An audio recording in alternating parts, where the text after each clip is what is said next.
between him and Dennis Enarson. Chase nailing that man to the line, high speed. See me pulling it right into the high speed ice pick grind. When just your back peg is on the coping. It showed a lot of control. Those are considered like flow type moves. And you do it and go into something that big, this is what people like to see. But he did quit really early and didn't have enough tricks, so. You know, the speed they have to maintain, the energy level they have to have, all while doing these tricks.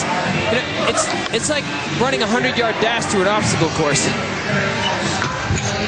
Yeah! That's a shame. That's a shame for him to mess it up.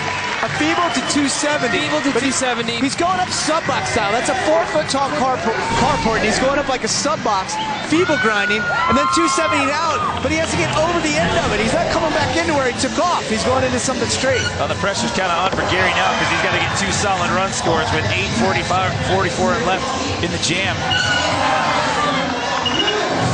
Up on the manual pad.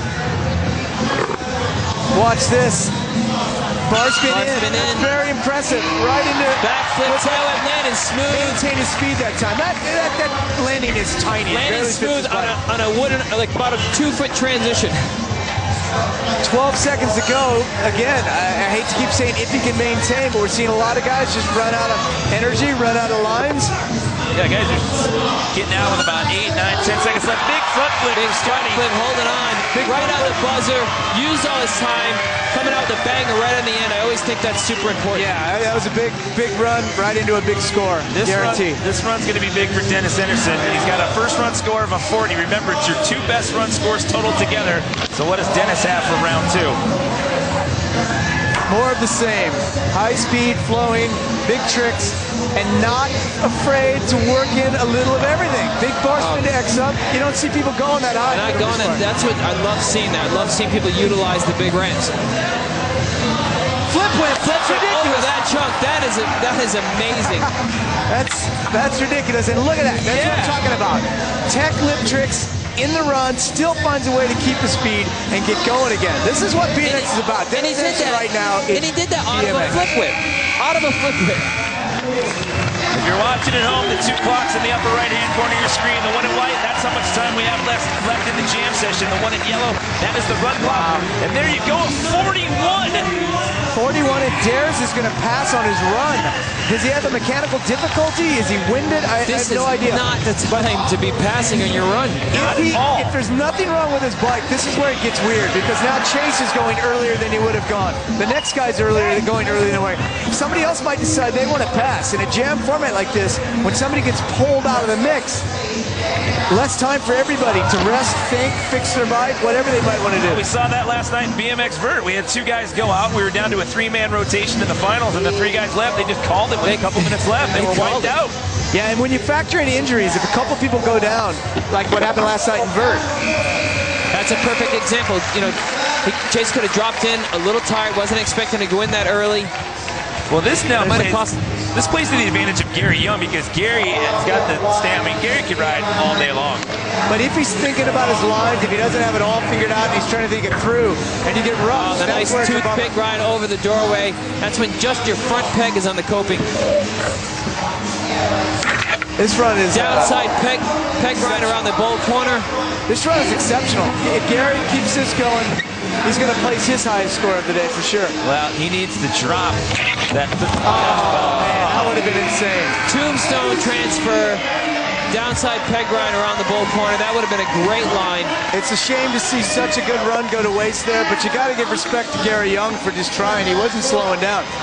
That's the thing. It gets to the point. If you come out here to win, you got to be willing to throw down. You got to take some chances.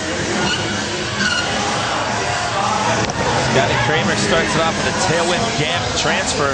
Enarson's lead is huge right now. Yeah. We all know how quickly that can change, but... Well, the question is Daniel going to come back? We don't know why he passed on his run yet. We don't know if it's a mechanical issue with the Superman seat grab. Both legs off the back of the bike, both hands grabbing the seat. I can't stress enough, though, it definitely changes it for everybody when somebody passes. There's probably some guys out there going, I wish there were 6 of us right now, because you're trying to think ahead, you're trying to look at scores, you're trying to average things. Unless you're Dennis Anderson, you're just trying to have fun and ride your bike. When they tell you it's your turn to go, you go. And you put together runs like this. I have to correct myself, called it a Superman seat grab. It's actually called a cannonball. Look how fast he pumps out of that pool ball. Oh, the bar spin's a tuck no-hander. We call that element the pool ball because it's got pool. Double tail around the pocket corner. That's his first mistake of the day, practically, but on a huge turn. You know what? But with the scores he has, he can start taking some chances and playing around a little bit. Yeah, Daniel is back. That was very interesting that Daniel passed. He's got a 6-point lead. With a 720 transfer in out of the ski jump. Double tail whip. Well, right now let's check in with Chris Pastors, who's got some insight as to why Daniel passed on that last run. Hey guys, I spoke with Daniel, and he said it was heat for one, and then he wanted to conserve energy for his last run or two. So hopefully he'll pull it together for another run. But by doing that now, he just fell in that last run. It all comes down to his last run. He has to put it down. The way that run started, he was firing it out. You know, I was thinking maybe we shouldn't question his strategy here. But then when he did fall, there's reason to question it. These guys are all on top of their game. You just can't give somebody else that edge. Well, with just under 3.5 left to go in the jam session, it looks like we'll get through this rotation and definitely get one more run for these guys. Possibly 2 if we keep having these short runs.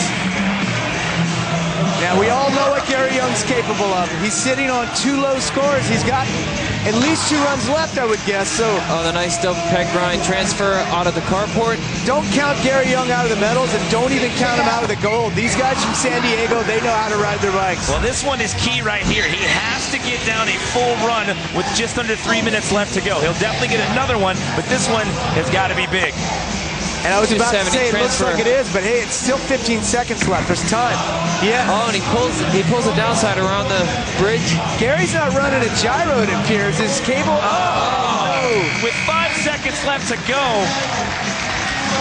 That's a trick he's got on lockdown too. A turn down 270 off of that hip there.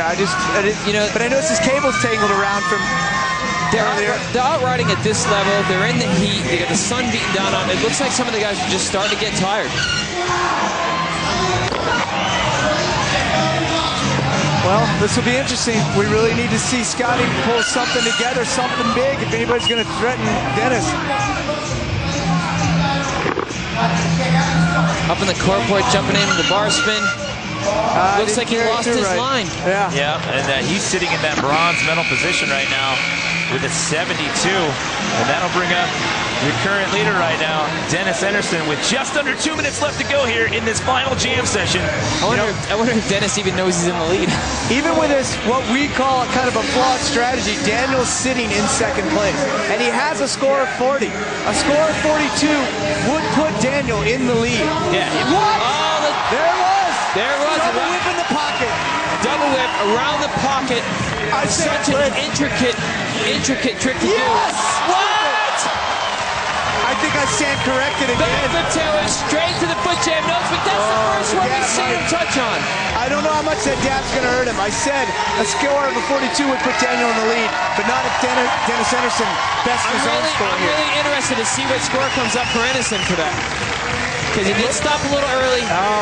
31, so that dab did hurt him. Wow, that's pretty harsh. Plus he had about 6 to 7 seconds left on the clock, which you can still get, a couple walls in. True. Good point. This is key right here with under a minute left on the clock. Daniel with a 7:20 in. The pressure is on Daniel Dares right now. He has to do it right now, even though time. Indian kick tail whip, alley-oop double whip.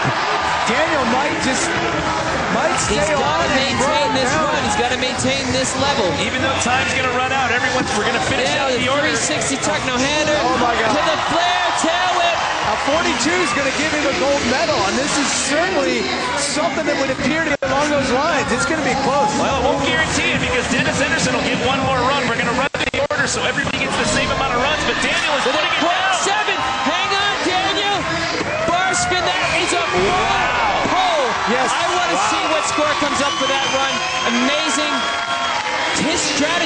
this might pay off. It might work. You can put him into gold medal. It'll be interesting to see if Ederson can counter with something even bigger. And he gets a 41 and that ties him. And guess what, guys? That's going to kill him on any tiebreakers. He passed on a run. If his third run isn't better, we'd have to see what his third throw-out run was. But his fourth throw-out run didn't exist. Yeah, the first tiebreaker is the highest run scorer. They're both tied. They're tied. 40 to 41. So then they compare each third highest run score after that. And that's going to be key. They continue to compare run scores until the tie is broken, and that strategy might cost them a gold medal here today. If Ederson is aware of that and he goes into the last run tied, he could simply do a run that beats Daniel's third best run, and he's the gold medalist. But again, it's Dennis Ederson. He's just going to go out and ride and smile and have a blast, and whatever happens, happens. Wow. Getting back in there. What a Pressure cooker situation for Daniel Dares, but he rose to the occasion. Oh, going for that outside. Yeah. Gary just looks tired. Looks like Gary's not going to make the podium. He's made it years in a row now. He's been the bronze medalist, you know, repeating that, it seems like year after year.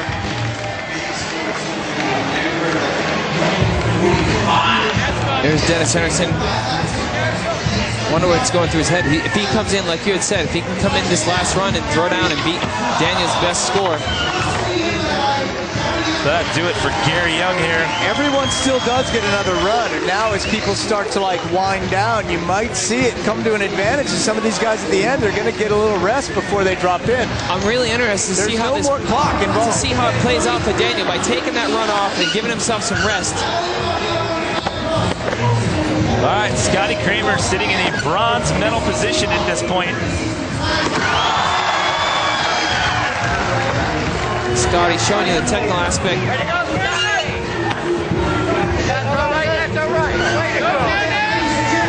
Ederson will need a 35 in his last run to give him the tiebreaker. And I don't think he's aware of that. And again, of all people, he would probably care the least. But if he did get that memo, he'd be smart to do a run here. He doesn't have to throw down completely. I'd love to see him throw down the best run of the day. Well, here we go. It all comes down to this last run. He needs a 35 or better to get the tiebreaker to earn himself the gold medal. Oh, the bar spin is toboggan. He's pulling some good stuff. He kind of has a look like he's doing like a victory lap or just having some fun out there. So he's not pumping around with the energy level that he has in the previous run. No! Dennis! Went for the big move. Wow. You were knocking on the door. He needed a 35. And it looks like Daniel's aware of what's going on right now. Daniel even knows what's going on. But it looks like Daniel's smarter than all of us today. Daniel's strategy paid off. He took the rest, he built up some energy, conserved, and it paid off. That is showing you some smart choices by an athlete. And how about the fact that he was our bubble guy? Remember, he was the third best scorer coming out of heat number 1. He was watching things unfold in heat number 2, and he ended up getting in, and then on his last run, he gets it done. Wow, Dennis Ederson, though, no shame here. This guy bar just spin killed to it. X up. Bar spin a tough no-hander. Right here, this is what hurt him. The double tail around the pocket. Wow. When he crashed that in a later run, yes, it hurt his score. This run, he was on. It's so close, these guys tie, and it comes down to a tiebreaker. Out of the pool bowl, the alley-oop double tail it. Cork 720, total Daniel Dares style.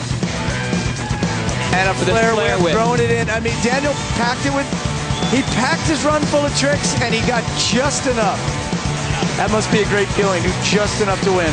Daniel Dares, our X Games 17 BMX Park gold medalist.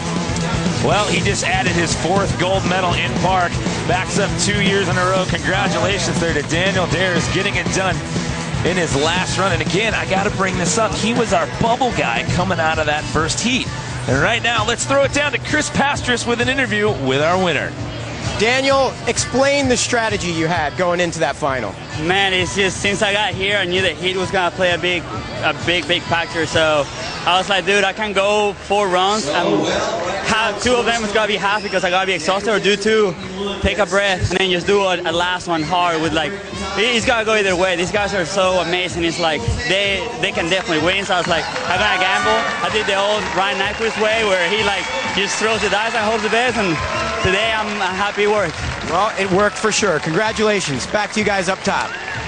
Well, we were thinking there for a while we were going to have a new name to add to the list of BMX Park gold medalists, but in the end, Daniel Dares gets it done in his last run to walk away with a gold. Dennis Henderson takes a silver 2 years.